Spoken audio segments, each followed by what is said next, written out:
Endi o'rganmagan inson uni arablarda johil deydi. Bu johillik hamma yomon ishlarda kaliti johillik bo'ladi o'z aslida. Johillikda qangi dunyoda xavfli narsa yo'q. Eng xavfli narsa bu johillik hisoblanadi. Shuning uchun johil odamdan ehtiyot bo'lish kerak. Nimaga? U johil, uni ma'naviyati, ma'rifati yo'q, u yomon odam. Bu degani xohlagan yomon ish qilish ehtimoli bo'ladi u inson. Qilmayotganligi Alloh uchun bo'lmaydi, imkon yo'qligi uchun bo'ladi. Yo sizdan yo mendan qo'rqqani uchun o'sha yomonlikni qilmayotgan bo'ladi.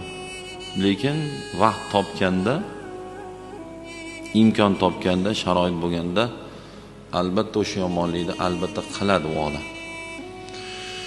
Shuning uchun avvalo o'zimiz, ya'ni siz va men, oila boshliqlari, otalar, onalar, amaki tog'alar, amma xolalar, katta buva, katta dadalar birinchi o'rinda o'zimiz johiliyatdan qutqarishimiz kerak. Birinchi o'rinda.